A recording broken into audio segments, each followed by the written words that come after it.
I think it's very clear in our sector, the business case is the majority of women, or the majority of employees in our sector are women. It's at least 70% of our workforce.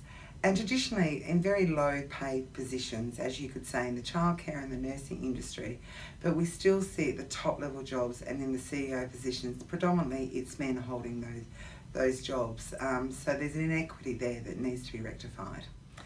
I'm not sure if there's one particular action that's actually created that space. I believe, especially here in WA, there's a very supportive environment amongst CEOs, female CEOs, to really support other female CEOs, and especially the newly appointed CEOs in our sector. Recently there's some really good example of that. There was 4 CEOs appointed to quite high profile positions that were newly advertised here in this state in the last 6 months, and all 4 positions were actually filled by women. So things that WACOSS does, and I know other CEO female leaders do, we make a point of reaching out, contacting them, and offering help and support, and making sure they've got a good sounding board. I think a real issue within our sector is the lack of pay, and I think childcare is still a real issue, and the ability to actually have work-life balance.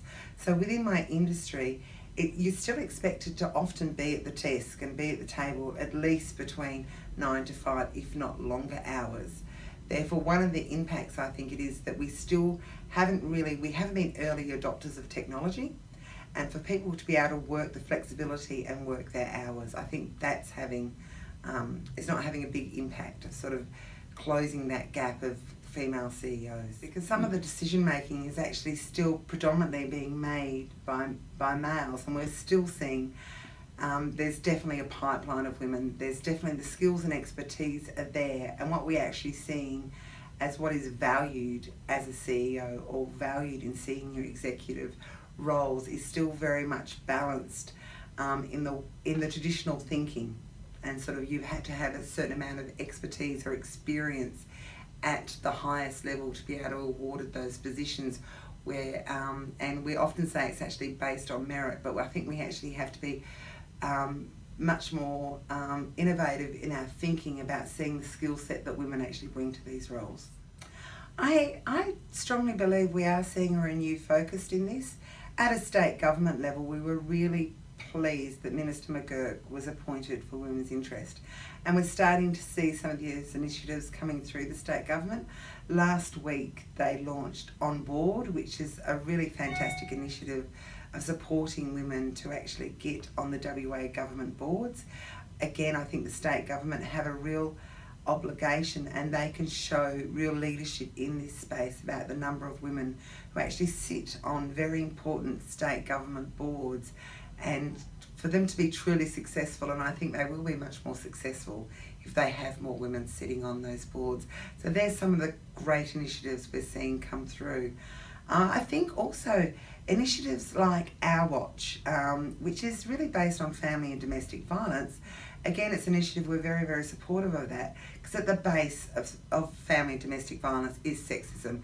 There's plenty of evidence to actually support that. So when I think about CEOs for gender equity, it's not just about putting women in senior executive and CEO roles, it's about changing the culture right throughout our community on very important issues of poverty and family and domestic violence. As you've said, I've only been part of CEOs for gender equity for 10 months. What I've really been impressed with is the small group lunches or breakfasts we have, and actually hearing from the corporate sector and some of the very strong initiatives they've put in place to support females moving up through the ranks, and that comes from male and female CEOs. And some of them, it can be quite simple it could be something as simple as removing someone's name at the very beginning of an interview process.